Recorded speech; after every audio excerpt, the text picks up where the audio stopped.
Nous évoquons ce soir les élections locales et leurs enjeux.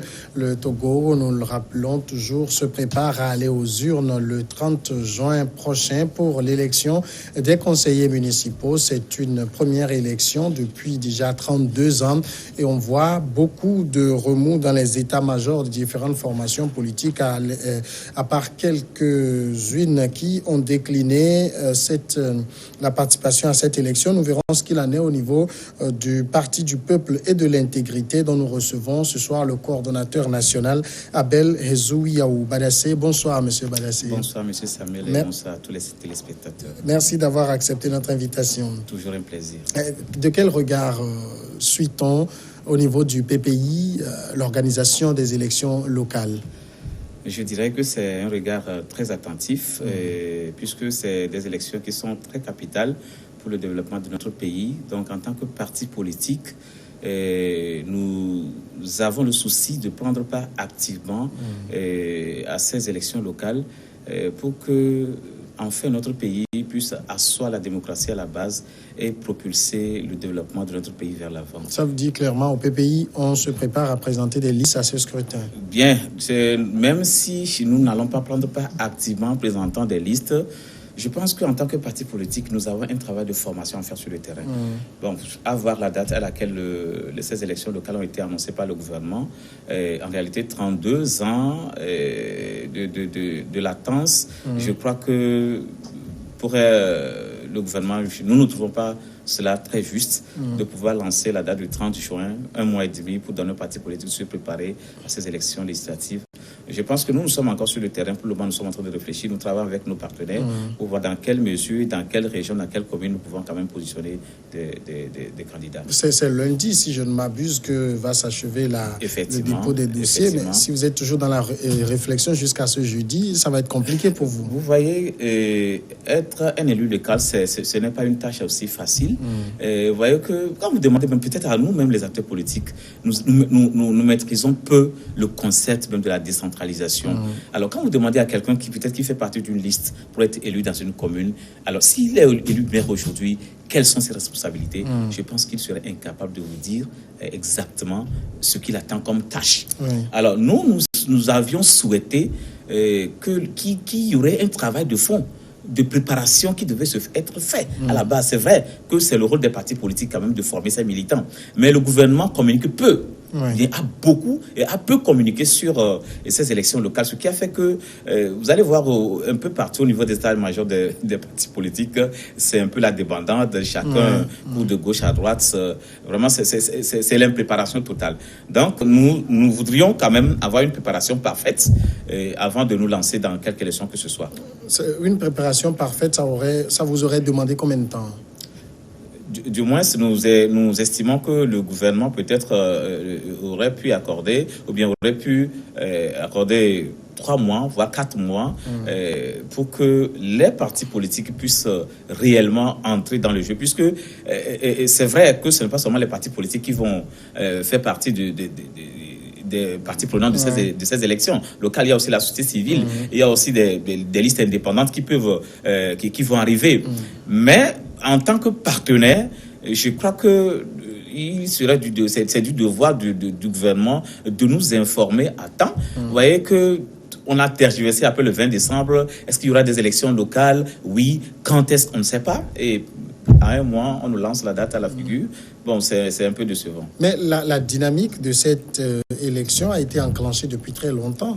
C'est vrai que ça a été enclenché. Vous allez voir, je crois que c'est en 2017 ou 2018. Il y avait dans la classe politique de l'opposition, tout le monde, chaque jour, ne faisait que crier la décentralisation, les élections locales.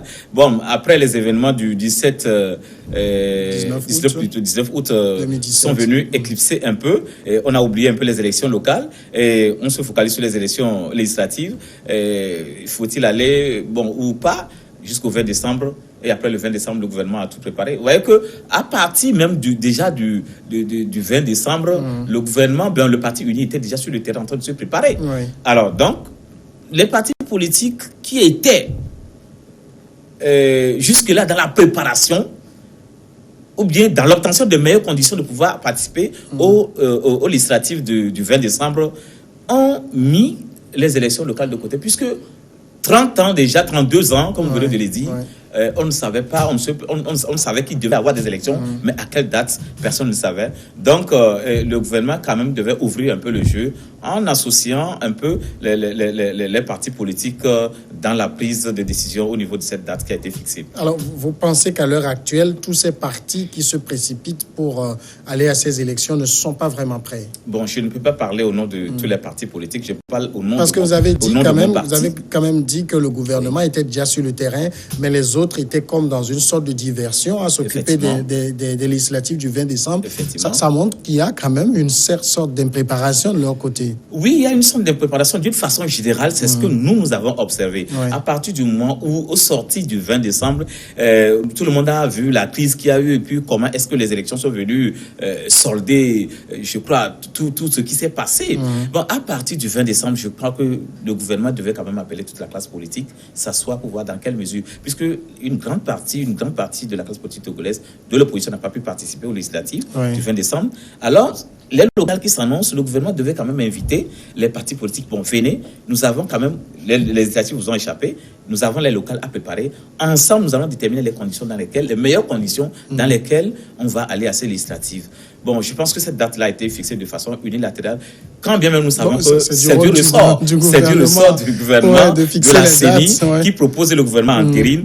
Donc, moi, je crois que pour une ouverture politique, le gouvernement devait quand même associer les partis politiques. Il y avait quand même aussi un certain nombre de contraintes pour le gouvernement, parce qu'il y a des partenaires qui n'attendaient que ça pour ouvrir les vannes des financements, et le gouvernement se devait d'aller très vite aussi. Oui, ben, je crois qu'il faudrait qu'on prenne le temps de bien faire les choses.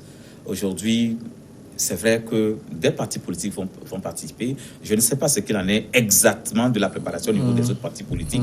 Certains peuvent être préparés, mais je pense qu'il y aura un bon nombre de partis politiques de l'opposition qui seront restés sur le carreau. Et quand bien même des listes seront constituées, les gens seront élus, mais au lendemain de cette élection, vont faire face à des problèmes énormes et des difficultés au niveau des communes par rapport à la gestion, par rapport à ce qui attend le maire. Alors, fondamentalement, votre crainte maintenant, c'est le fait même que ces personnes qui vont faire acte de candidature ne soient pas suffisamment préparées pour assumer la fonction d'élus locaux. Effectivement, et c'est ça le danger. Lorsque ces personnes n'ont pas la connaissance de la matière, comme de la gestion de la collectivité, je ne vois pas comment est-ce que, quelle que soit la politique qu'on doit mettre en place, qu'ils vont mettre en place dans leur commune, je pense que cette politique-là est déjà vouée à l'échec. À partir du moment où nous sommes dans l'impréparation, c'est pourquoi nous disons qu'au PPI, il fallait prendre du temps pour pouvoir bien dissiper cette notion, bien infuser cette notion de décentralisation pour que la mayonnaise prenne. Mais il y a beaucoup de ces partis, quand vous suivez la scène politique, qui disent que ils sont capables de diriger ce pays mieux que celui qui le dirige actuellement, qu'ils ont un très bon programme de développement pour le pays. Alors, on s'imagine très mal que ces partis qui ont des ambitions nationales n'aient pas les ressources pour développer une petite commune. Bon, c'est vrai, je crois que pour les élections locales, c'est un peu différent, parce que ça fait là 30 ans, 32 ans qu'on n'a plus fait cette expérience, que c'est le développement au niveau local est un peu différent au niveau du niveau national. Parce qu'au niveau des communes, il y a plusieurs paramètres qui entrent en jeu. Alors, celui qui est élu, peut-être aujourd'hui, au niveau de sa commune, je pense qu'il a plusieurs rôles. Il doit être un décideur, avoir un pouvoir de contrôle, doit être un mobilisateur, doit être un communicateur et doit être un négociateur. Et aussi, dans sa gestion, il doit prendre en compte un certain nombre de paramètres, de facteurs, d'agents qui interviennent, qui sont associés dans la gestion de sa commune. Nous avons les médias, nous avons la société civile, tous ces paramètres, et puis les partenaires en développement qui doivent aussi être pris en compte dans le développement de la commune. Bon, si ceux qui sont élus aujourd'hui n'ont pas cette notion de gestion, je pense que ces élections que nous faisons, c'est une étape, ce serait peut-être 5 ans de préparation pour de meilleures élections locales à venir. Vous avez le sentiment que l'élection du 30 juin ça va être, je ne vais pas employer le mot bâclé, mais ça va être juste un ballon d'essai, c'est ça? C'est un ballon d'essai et ça va permettre aux Togolais, à tous les partis politiques, à la société civile, de se repositionner par rapport à cette donne de décentralisation, de gestion des communautés locales. Mais est-ce que ça ne va pas être 5 ans de cafouillage? Effectivement, ça va être 5 ans de cafouillage. Alors que ces élections, si elles étaient bien préparées, si le gouvernement avait assez communiqué, nous avons appris dans le temps qu'il y a eu des commissions au niveau du ministère de la décentralisation qui ont travaillé sur le domaine. Et ces commissions-là ont fait des restitutions. Oui. Bon, je crois que des partis politiques quand même ont été invités pour prendre part à cette restitution. De la commission. Mais je crois que le gouvernement devait organiser une très large communication pour que ceux qui sont désireux de prendre part activement à la gestion des communes puissent avoir les b.a.-ba de cette fonction avant de s'y lancer. Mais aujourd'hui, vous allez entendre certains partis politiques qui vont, juste pour avoir le contrôle de la commune, et pouvoir mieux contrôler les actions politiques du parti sur le terrain. Alors qu'en réalité, les élections locales, ce n'est pas l'objectif. Ce n'est pas l'objectif premier. Donc, ça veut dire qu'on ne pense même pas d'abord au développement à la base. On veut d'abord partir de ces élections locales-là pour pouvoir aller maintenant mieux préparer la présidentielle. C'est vrai que chaque parti politique a son agenda, mais les élections locales ont toute une autre dimension que nous ne devons pas ignorer, celui du développement à la base. Et je pense que si nous ratons cela, ce serait alors préjudiciable pour notre démocratie. Est-ce que vous pensez qu'au niveau des populations elles-mêmes, c'est vrai qu'on le dit, ça fait 32 ans qu'il n'y a plus ce type d'élection, est-ce que les populations elles-mêmes sont demanderesses de cette élection, ou bien c'est aujourd'hui juste une volonté du pouvoir, avec la pression des bailleurs, d'aller à ce scrutin? Bon, je pense que pour ces élections, il y a un bon nombre de partis politiques. Tous les partis politiques d'ailleurs, que ce soit du côté du pouvoir ou de l'opposition, exigent ces élections locales. Il y a aussi la société civile qui est là. Bon nombre d'acteurs qui sont éclairés réclament les élections locales parce que c'est la base de tout développement d'un pays. Nous avons vu que peut-être dans bon nombre de pays où ces élections ont été organisées et les communes sont bien gérées, je pense que cela a donné un ouf de soulagement et propulser le développement dans ces pays. Donc c'est fort de cela que les partis politiques et les partenaires en développement et la société civile réclament que ces élections-là soient organisées au Togo. Mais lorsque vous allez même au sein de la population elle-même, les gens n'ont pas la notion. Les gens, pour certains, ils pensent encore que c'est les élections législatives pour revenir. Parce qu'on ne sait pas, les élections locales, ça fait 32 ans, des acteurs sont là, ils n'ont jamais vu ces élections, jamais entendu parler. Et d'un seul coup, on dit élections locales. Bon, il y a beaucoup qui ne savent pas de quoi il s'agit, qu'est-ce qu'on va faire, on ne sait pas. Mais est-ce que le besoin quand même de ce type d'élection avec des conseillers municipaux qui s'occupent de leur commune vous semble nécessaire sur le terrain? Il y a un réel besoin sur le terrain que le pouvoir, le gouvernement puisse transférer le pouvoir, puisse transférer les compétences au niveau des communautés locales, des communautés à la base. Et c'est en cela que les communautés elles-mêmes peuvent se prendre en charge, peuvent décider de la façon dont ils veulent le développement de leur milieu. Donc, c'est une nécessité qu'on aille à ces élections, mais pas dans l'impréparation, pas dans le manque de communication. Il faudrait une sensibilisation très large pour que chacun puisse adhérer. Parce que, rien ne sert de pouvoir organiser des élections aujourd'hui, avoir des maires, des conseils municipaux, et la population n'adhère pas. Ne se retrouve même pas dans ces élus, dans le programme que ces élus-là apportent. Cela ne va pas... de toute façon, dans les communes, il y aura des candidats de différentes tendances, que ce soit de partis politiques ou des organisations de la société civile, qui vont vendre leur programme et il appartient aux populations d'accepter, de voter pour le programme qui leur sied le mieux. Oui, effectivement, il appartient à la population. Mais au Togo, vous savez ce que c'est que les votes. Dans la grande partie des pays africains, le vote est souvent clanique, ethnique. Souvent, nous ne votons pas le programme dans nos pays. Nous votons tel parce que tel est de ma région ou tel est proche de ma famille, etc. C'est les conditions du vote au Togo. Mais si c'est les programmes réellement qui sont votés, je pense que ce serait alors une bonne chose pour le Togo. Mais ce n'est pas le cas que nous voyons sur le terrain. Alors, donc, vivement que une fois ces élections terminées, que la population puisse être associée et qu'un travail de fond puisse être commencé avec elle pour qu'elle puisse participer à la gestion quand même de sa commune. Sinon, elle va être en marche développement. Il appartiendra aux futurs élus effectivement. De faire le pont avec la population pour ne pas être là au sommet décidé. Alors que c'est les populations elles-mêmes qui doivent choisir leur modèle de développement. En fait, c'est tout le bien que nous souhaitons, peut-être aux nouveaux élus, bientôt, que le travail soit fait de façon consciencieuse, parce que le développement, à la base, c'est ce que au PPI nous avons toujours clamé, que nous puissions commencer une politique à la base. Nous avons vu depuis longtemps des officiers des partis politiques toujours dire clamer l'alternance au sommet, alors qu'il faudrait faire un travail à la base. Et je pense que c'est ce que tout le monde a compris ça maintenant, qu'il faut retourner à la base, asseoir la base de nos partis politiques de développement pour que nous puissions relancer la conquête du pouvoir au sommet. Il y a quand même une sorte d'adhésion générale de tous les états-majors politiques, à part le PNP qui a décliné, le parti des Togolais, il y a le parti de Nicodème Abia, les démocrates, et également le PRR de Nicolas Lawson qui a décliné. La plupart des autres formations semblent être dans la dynamique. C'est une bonne chose?